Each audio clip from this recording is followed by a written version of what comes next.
9월 5일 민트TV 뉴스입니다. 오늘의 주요 뉴스입니다.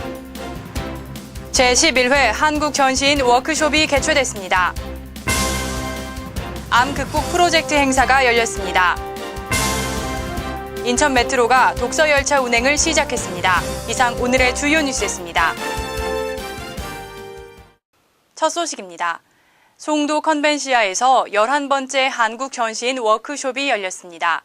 전시 관계자들이 모여 우리나라 전시 산업의 발전 방향을 모색하는 뜻깊은 시간이었는데요. 자세한 내용은 이혜진 기자가 보도합니다.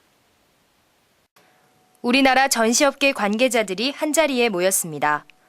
인천관광공사와 한국전시주최자협회가 공동 주최한 제11회 한국전시인 워크숍에 참가하기 위해서입니다. 이번 워크숍은 한국전시산업장치협회, 한국마이스협회 등 국내 전시 관련 협회들과 관계자 100여 명이 모인 자리에서 진행됐으며 전시산업의 미래 발전 방향에 대한 특강과 전시장, 주최자, 전시 관계자 간의 협력 방안을 논의하는 자리가 마련됐습니다. 근데 우리 전시 주최자들이 현장에 와서 인천이 과연 전시를 할 만한 그런 조건을 다 갖추고 있나 이런 것들을 직접 한번 보고 또 우리 전시 주최 측에서도 주최자, 전시장, 그다음에 장치업체, 서비스업체가 같이 모여서 서로 못다한 얘기, 애로사항을 듣고 해결해 가자는 그런 의미로 본 컨퍼런스를 마련하게 됐습니다. 또한 이번 워크숍에서는 우리나라 전시산업의 현주소를 돌아보며 전시 주최자의 전문성 확보와 홍보의 확대 등을 강조했습니다. 최근 지식, IT 서비스가 점점 발전하는 상황에서 한국 전시산업도 그에 맞는 능동적인 변화가 필요합니다. 민트TV 뉴스 이혜진입니다.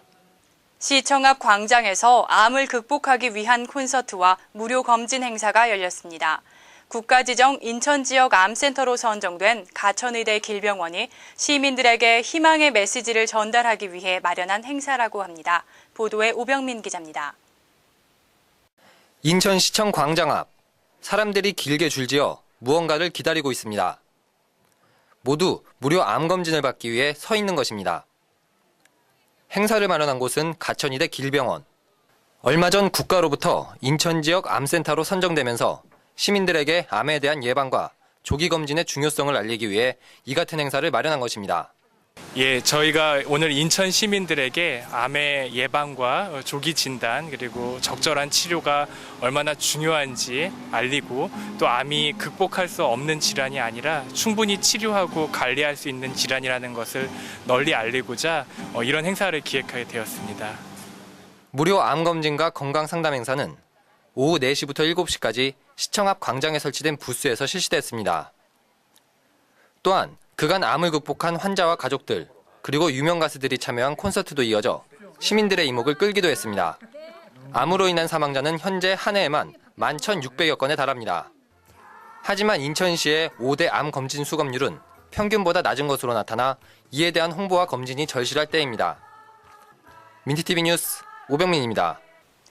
우리는 책을 읽고 싶을 때 도서관이나 서점을 가죠. 하지만 이제는 달리는 지하철 안에서도 책을 빌려볼 수 있게 됐습니다. 인천 메트로가 앞으로 한 달 동안 책과의 대화를 주제로 독서 열차를 운행합니다. 인천 메트로는 독서 열차의 본격적인 운행 시작에 앞서 정무부 시장, 건설교통국장 등 여러 관계자들이 모인 가운데 개막 행사를 진행했습니다. 이날 개막 행사에서는 인천 메트로 직원들이 직접 기증한 2천여 권의 도서를 각 열차 칸마다 함께 진열했으며 이 책들은 이후에도 역사 내 작은 도서관에 전시될 예정입니다. 이번 독서 열차는 서평 460여 점이 배치되고 객실 안내 표시기를 통해 독서 관련 영상도 상영될 예정이며 하루 6에서 8차례 운행하게 됩니다. 인천 메트로와 교보문고는 함께 마련한 이번 독서 열차가 책 읽는 문화도시 인천을 홍보하고 범시민적 독서지능 운동을 펼치는 데 도움이 될 것이라고 밝혔습니다. 오늘의 단신입니다. 인천종합건설본부가 인천교 메리지 주변 침수 해소 공사를 완료했습니다. 그로 인해 그간 집중호우 시 침수 피해가 계속됐던 도화동 경인전철 주변과 간성역 주변 등 총 2,247세대에 대한 침수 피해를 사전에 예방할 수 있게 됐습니다. 인천국제공항이 공항에서 서울 시내까지 가는 택시 요금의 표준화를 추진합니다. 그간 인천공항을 이용하는 해외 관광객들은 택시 이용 시 부당한 금액을 지불하게 되는 등 문제가 되고 있어 이에 대한 피해를 줄이고 한국 관광의 이미지를 높이기 위해 이 같은 방안이 마련됐습니다. 인천시가 추석을 맞아 인천에 정착한 북한 이탈 주민에게 전통시장 상품권을 제공할 계획입니다. 시는 가구별로 3에서 5만 원 상당의 상품권을 해당 자치구를 통해 전달할 예정이며 대상은 최근 1년간 인천에 정착한 북한 이탈 주민입니다. 이상으로 9월 5일 민트TV 뉴스를 마치겠습니다. 시청해주신 여러분 고맙습니다.